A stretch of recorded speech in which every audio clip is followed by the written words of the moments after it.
lenses, they're blinding for everyone. Thank you! You're welcome. Good job, tech guys.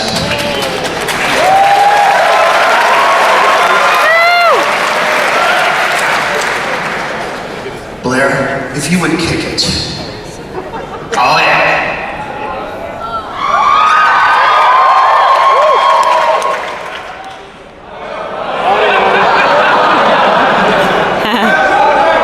Oh my god. Derek is saying something different. Something chest hair. So in case you were wondering if this was a video. Live phone everybody. You haven't muted, I think, Blair. Well, maybe it.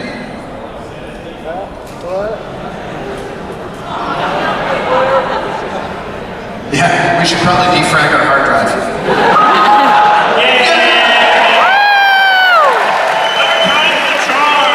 Okay, someone start the poll whether or not the controller works. Alright? Is it lit up? Lights again. Lights again. On the house?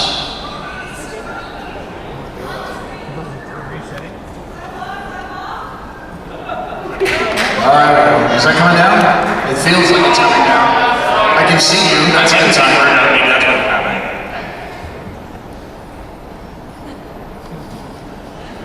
Alright, let's take this one again from the top. Okie dokie.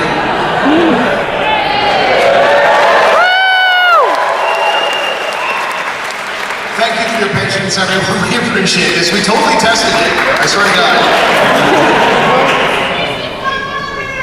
Yeah, but if you're wondering why we're not shipping this year.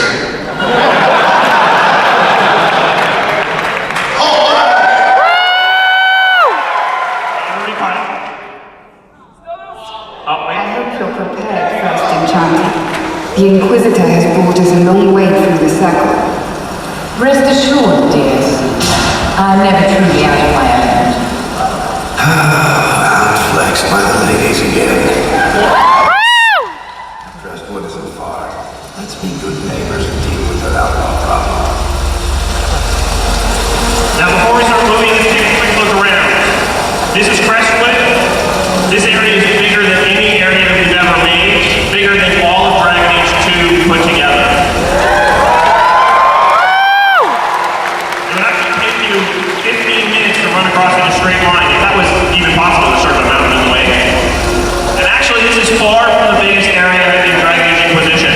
Mike, why don't you start walking us through? Sure, so Crestwood is part of Ferelden.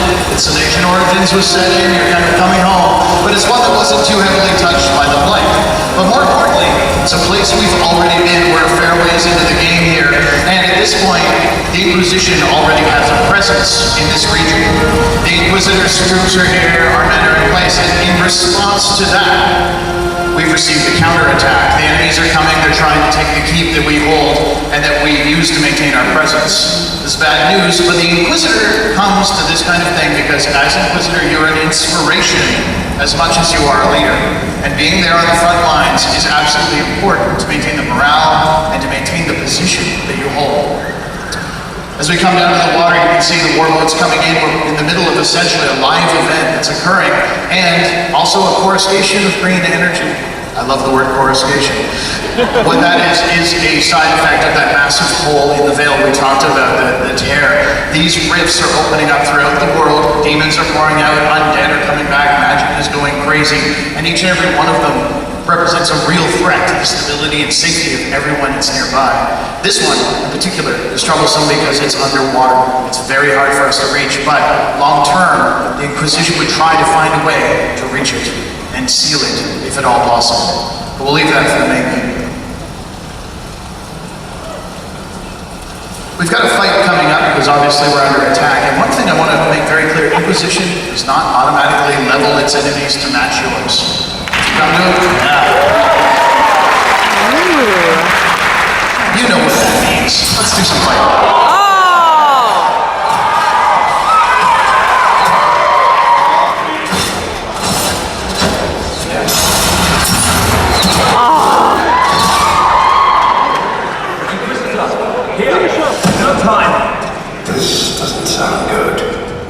addition to big, beefy sword swings, which feel extra physical and weighty, of course you have direct control over your camera. We want to give you the camera that fits your playstyle. And here, conversation is another version of that. Your Eminence, the call to defend Crestwood. It wasn't outlaws like we thought. It's Red Templars. They attacked the village to draw us out, and then a larger force assaulted the keep. The old tunnels, Inquisitor. They'll be inside the walls before we can rally. Now these are my men. They're here, some of them are hurt, and it's up to me to choose what happens next. You remember we said we didn't want to spoil too much of the story. Well, this event seemed like a perfect place to talk about the burden of leadership without giving too much away.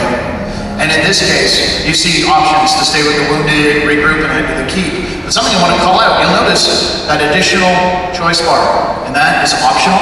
You turn it on and off, but what we want to be sure is that whenever you're making a choice that has a direct action, the head, that the paraphrase is absolutely clear. So if you want to make certain you know exactly what role you'll take, there it is, right there for you.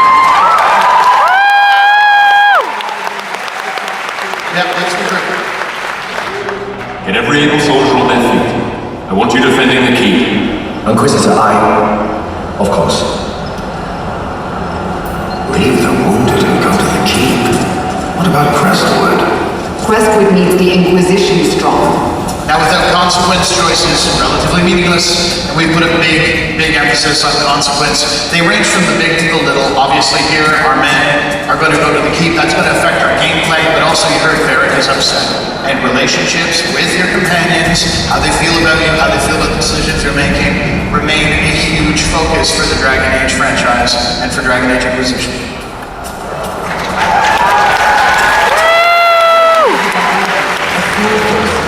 The Red Templars may spare it. We sent their home to the keep. Come on, Inquisitor. Let's get over there. Now, in Dragon Age Inquisition, actions speak louder than words. We can head down there and try to protect Crestwood Village, even though we sent our men to the keep. You make that decision, the world reacts to the decision you make, and then you have to react to the world as it now stands. But we're going to maintain consistency, we're going to keep our going to the keep. In order to avoid any more troops at this point, we're actually going to leave the road. Now in Inquisition, a big thing we're trying to focus on as well is making sure that we move to an understanding of how you interact with the world. It should go a little deeper than press A to do X. That's fine for doors, it's fine for simple interactions, but sometimes we want to test whether or not you've come prepared, whether or not you can seize an opportunity, whether that's a dark cave, you need a light to go in, or as we see here, these warboats are pulled up, and the Red Templars that control them are long-term enemies, so we can actually burn them to cut off the retreat, weaken them further.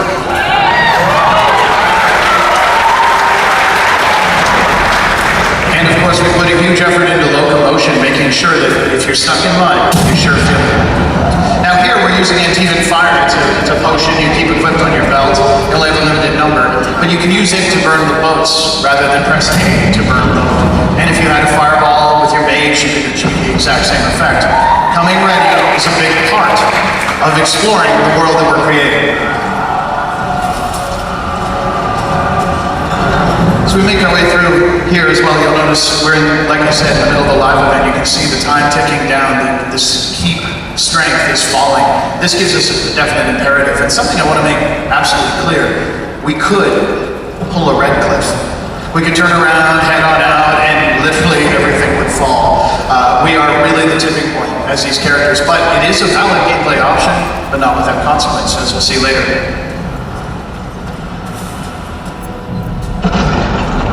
Here, you will notice. Finish them quick! That thing will Let's talk about teamwork for a minute, because in Dragon Age games you can always switch to take direct control of any member of your party. You can do that here as well. Facing a giant monster like this, we're going to use Cassandra. Switch over to her abilities, which are built in order to help deal with him. She can use a rock armor potion to toughen herself up, of course. We can use her warlord ability to catch its attention, keep him focused, and with it staying close, she can then use her armor break. It's a special shield bash available to those kinds of warriors that can shatter the armor you'll see around its health bar. Eliminating it leaves it wide open for the rest of the party to take it down.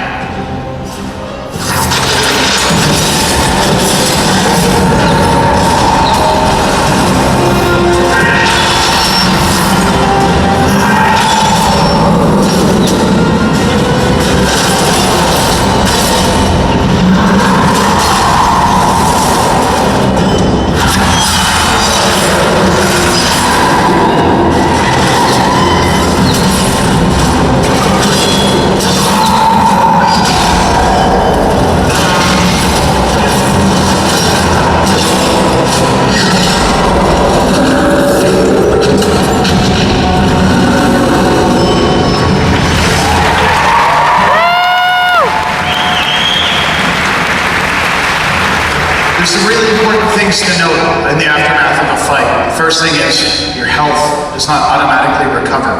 Once you've received your wounds, they stick around for quite some time until you return back to your home base or rest at a camp. This means that you need to be careful with how you're healing. With potions, you only have a limited number. You won't be able to carry stacks of thousands of lesser healing potions anymore. Sorry. Because we're aiming for a more realistic feel. And there's actually an ultimate goal to this. With limited healing, limited health, and no automatic recovery, we're asking you to think about the adventure, not just a single encounter. I don't want you to feel comfortable when you see 3 wolves. I want you instead to consider whether they're worth avoiding, whether they're worth engaging, or whether they're something you want to tackle in order to get their hides or the XP.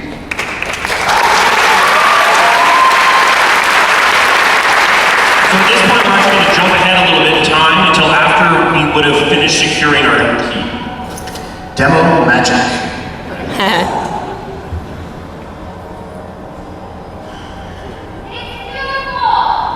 Thank you. So are you.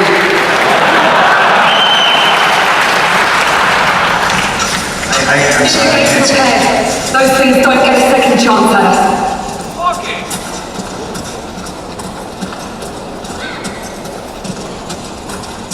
So if you recall, there was some trebuchets firing at the keep earlier. Let's head over that way and make sure We had that time it's to probably defend them, thanks to the soldiers you sent back.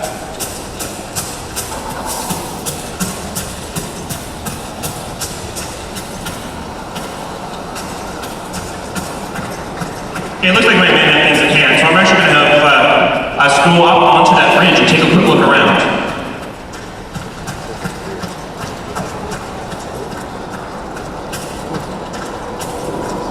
Now, as you can see, we're just scratching the surface of this area here today. This area is vast, and we're only seeing a tiny part of it.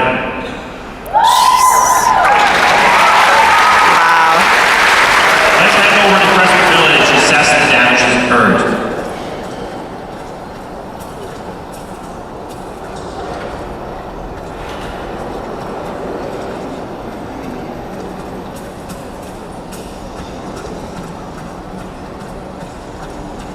Now, on the right here, you can see another cave. Caves actually are something you can enter seamlessly. There will be no load screen, and there will be caves dotting the landscape throughout Dragon Age Inquisition.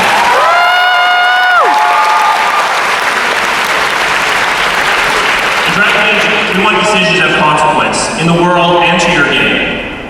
Decisions in Dragon Age Inquisition are tough, and they have hard-hitting consequences. In many cases, the decisions you make will have lasting implications. Content will be unlocked, you'll get access to things you would not otherwise get.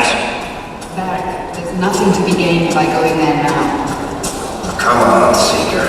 Don't you want to see our handiwork? In some cases, doors will be closed forever.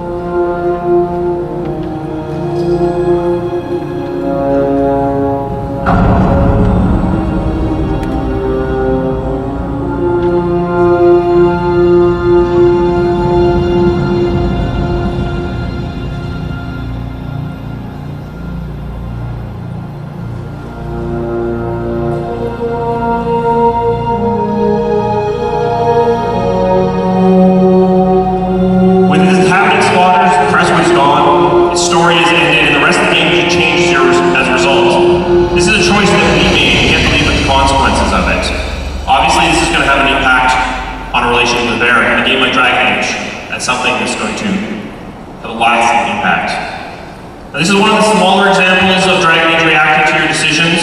We're showing you how this is actually locked away content, removed it from the game. What we're going to do is we're going to load a game in a different place and show you how you can actually unlock content. Now in Inquisition, you'll be traveling all across the world. You'll be going to snowy mountain passes, demon-infested bogs, barren deserts, and more.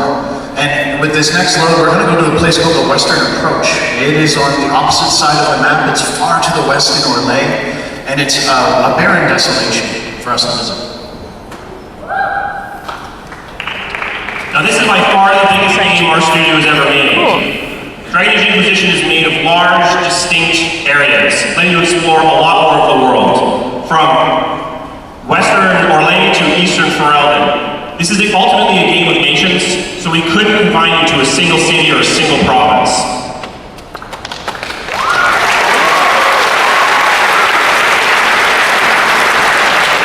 All the regions you visit have a significance to the Inquisition. There's a reason for you to go there, and a reason that draws you in the first place. But once you get there, each region is huge and expansive, allowing you countless opportunities for exploration and discovery. You know, the obvious question is, well, what do you do there? And that's the thing. The Western approach, while large, is full of secrets. It's a place that was once held by the Dementor Empire. More recently, the Grey Wardens built a line of fortresses and watchtowers along the Abyssal Rift to defend against the Darkspawn during the Second Blight.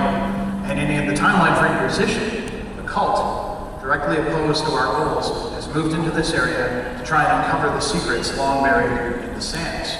Most importantly, the Inquisition is no real stronghold here. We don't have a presence in the way we would. So, as this leads us to explore, the thing to note is that there's all kinds of opportunities. Every landmark you see as we look around, those are all places you can go, things you can explore and visit.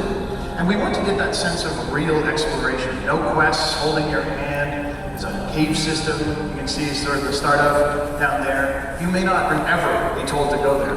And we want to get back to the idea of true discovery. That's that terrifying. you and your friend have gone through this area and potentially found stuff that neither of you ever saw in the other game. That's our ultimate goal.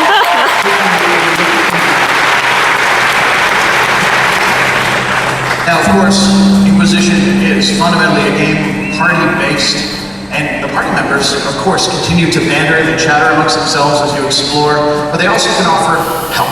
They can spot things and call things out, things you might not otherwise see.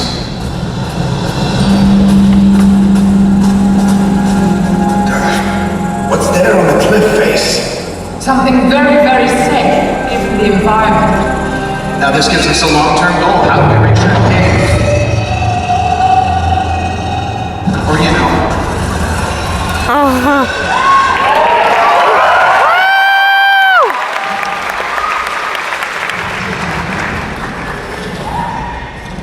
Two long-term goals. The whole valley there is filled with the noxious gas, almost impossible for us to get in. And of course, we now realize there's a dragon in the area. We wanted to make sure that large threats like dragons or enemy fortresses are always visible, something that you are aware of and grow in understanding. And of course, they become part of your long-term plan as you play. Speaking of, this keep you can see in the distance here is one that we've been working on in this save. We've had a plan to try and weaken it. We've drawn its troops out to kind of, attack them outside the walls. We've managed to poison the well. So it's in worse shape than it normally would be. And a keep like this is a very tough fight. Well, tougher outside the demo, to be honest. But the simple truth is that, by weakening it, we're actually able to, gain some significant ground. But that's all long-term planning. Short term, there's a number of significant things we can do in order to improve our odds when we're facing a superior force. The first thing is, of course, your equipment. A very vital part of Inquisition. Here we can look through our weapons and find that, 46, very powerful First Inquisitor's Flame, a huge two-handed sword. But we've heard you guys like to change your party's equipment.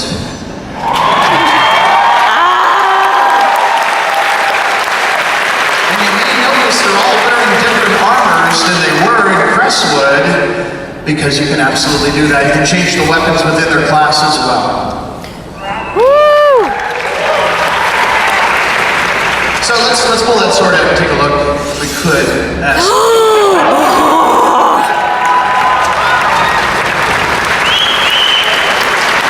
Inquisition features our deepest crafting system today. You will be able to forge your own weapons and your own armor and give them the silliest names. Whatever.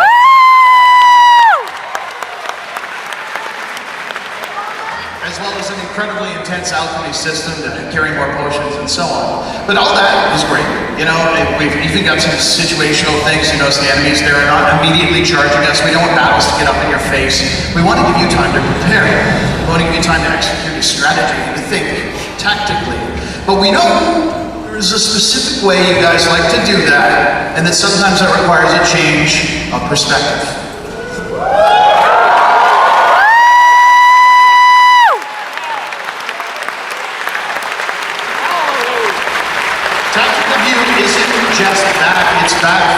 every platform. It has never been improved. And with it, of course, you can, in pause time, you can issue orders, tell your characters to move to different points, set their targets, tell them to use abilities, leave ice traps. All of that can be done as part of your long-term strategy. And then, without changing your perspective, you can choose to engage. Start time, continue moving with the most free-floating camera we've ever had, then take your next steps. Continue with your plan, lay it out, and then at any time, return back to full action play over the shoulder, third person. It's up to you how you want to play.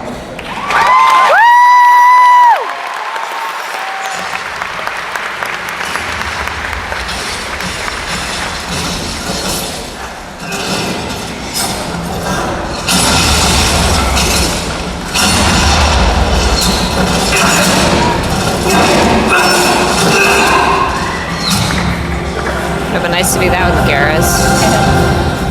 Now, Keep, of course, not really worth its name if its doors are wide open. It's hard for, it should be hard for you to attack it. Whether or not you need to find the bolt hole, make your way through a series of tunnels to get in here, fight your way around the back because it's not the most solid Keep, or potentially, as I said, have you brought the right tools for the job? Maybe you expect one of your warriors to be an absolute battering ram, as we have with Cassandra, and you can just not.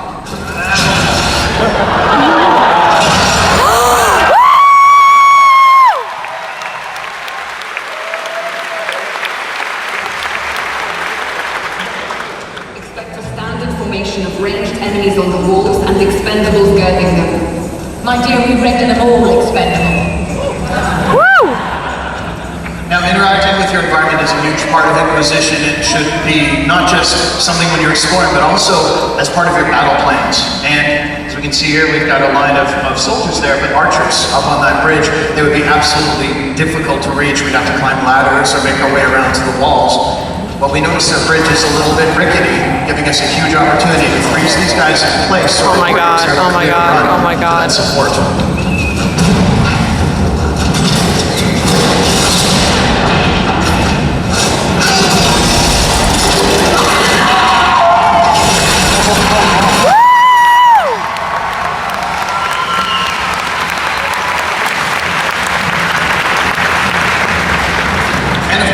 Enemies are at their best when they're challenging you in different ways, not just being tough or big sacks of hit points. As you guys like Gladiator here, there's a huge shield deflecting arrows, deflecting spells, making it very hard to take it down unless you use teamwork to properly flank. Sometimes you even have to open up new routes to reach him in the course of that.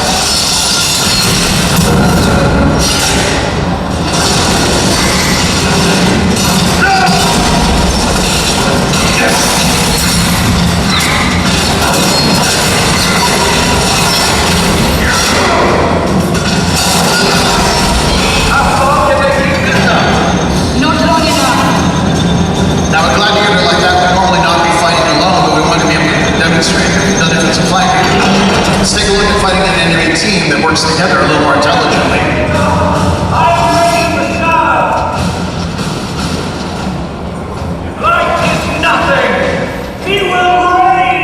So we're facing an enchanter. He's a very powerful mage who can add benefits to his allies, causing the archers to fire arrows. He can throw lifts down on the ground, making it very treacherous for us to move around. So our first goal is to cut him off, try and isolate him, and make sure the archers don't have clear lines of fire using a wall of ice. Oh my god. More than just destroying parts of the battlefield, we want to make sure you can create zones of your own advantage and do so on the fly. Now the enchanter has very thick magical enchantments protecting him, making him very tough to kill, but using the spell we can tear those down, again leaving him wide open.